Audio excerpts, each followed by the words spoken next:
बात तूफान की। समुद्र में लहरें इस समय कहर बरपा रही हैं। 150 किलोमीटर प्रति घंटे की रफ्तार से इस समय तेज हवाएं चल रही हैं। हवा की गति इतनी तेज है कि यहाँ खड़े रहना भी मुश्किल है।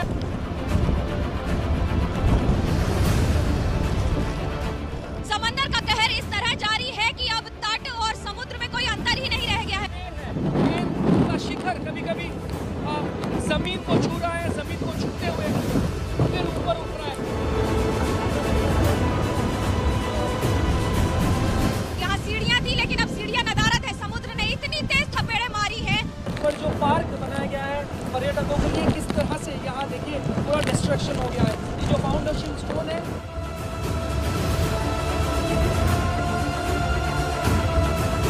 ये देखिए किस तरह से ये लाइट पोस्ट जो है गिरा हुआ है। और ये समुद्री तट पर जहाँ भी आप जाएंगे इसी तरह की तबाही के निशान आपको दिखाई देगा। और ये वो तस्वीरें हैं जो आप एक्सक्लूसिव एबीपी न्यूज पर देख रहे हैं।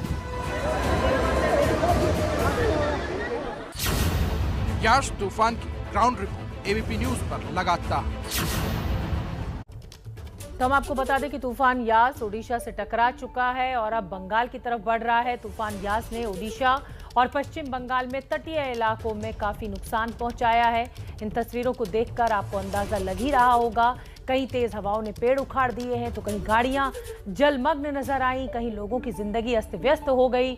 प्रकृति की ताकत का एहसास कराती ये तस्वीरें खौफ पैदा करने वाली हैं। समुंदर के करीब बसे रिहायशी इलाकों में पानी घुस गया है। बंगाल और ओडिशा में इस समय जोरदार बारिश हो रही है और इस सब के बीच ग्राउंड पर मौजूद एबीपी न्यूज संवाददाता आप तक हर तस्वीर और तूफान से जुड़ा हुआ पल पल का अपडेट पहुंचा रहे हैं। ग्राउंड जीरो पर इस समय मेरी सहयोगी मिनोगिया बालासोर से जुड़ रही हैं और कुंतल चक्रवर्ती भी पश्चिम बंगाल से मेरे साथ मौजूद हैं।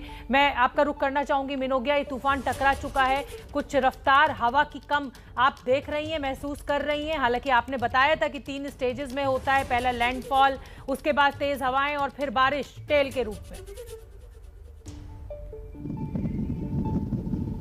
बिल्कुल, और ये टेल का समय आ चुका है। अगला 1 घंटा 2 से 3 बजे तक सरकारी अधिकारियों के अनुसार, मेट डिपार्टमेंट के अनुसार ये सारा सेकेंड माने थर्ड फेज में अब जा रहा है। बालासर के ऊपर से आसपास के इलाकों से गुजर रहा है इस समय ये तूफान। इस समय सिर्फ आपको आंधी समझ में आएगी क्योंकि ये तेज हवाएं हैं। पानी का जो असर है, बारिश का जो असर है वो कम हो जाता है क्योंकि मॉइस्चर जो आता है साइक्लोन में वो रिलीज कर देता है।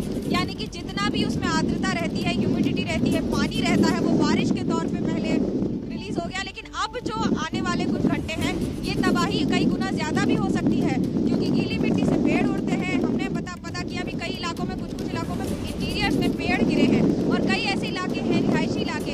एक बहुत महत्वपूर्ण बात है जिसको नजरअंदाज नहीं किया जा सकता, वो है आज पूर्णिमा है।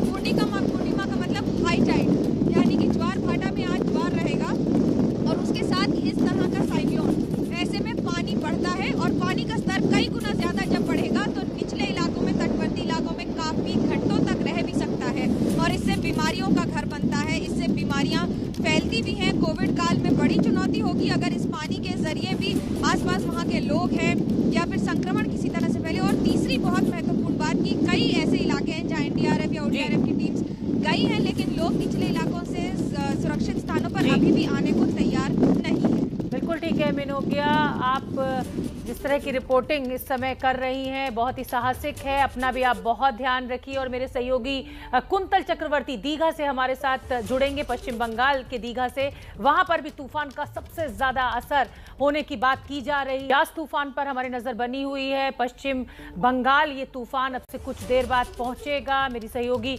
मनोगिया ने बालासोर से बताया कि पश्चिम बंगाल इस समय उड़ीसा में तेज हवाएं चल रही है, बारिश हो रही है और तूफान वहां से गुजर रहा है। कुंतल का मैं रुख करूंगी। कुंतल, दीघा से इस समय का क्या अपडेट?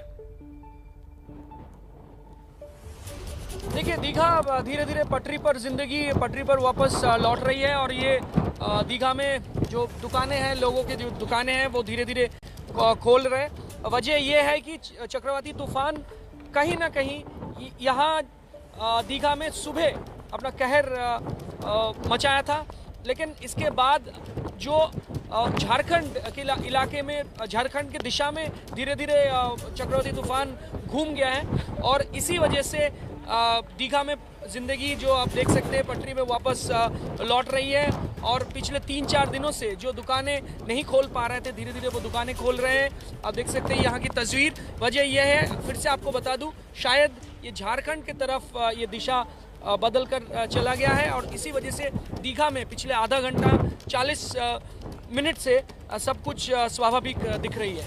बहुत बहुत धन्यवाद कुंतल इस पूरी जानकारी के लिए। तो ये जो यास तूफान है ये अब उड़ीसा से टकराने के बाद पश्चिम बंगाल की ओर बढ़ रहा था, लेकिन जैसे कि हमारे सहयोगी ने जानकारी दी कि शायद ये तूफान झारखंड की तरफ मुड़ा है और इसीलिए पश्चिम बंगाल में स्थिति अभी उतनी खराब नहीं है।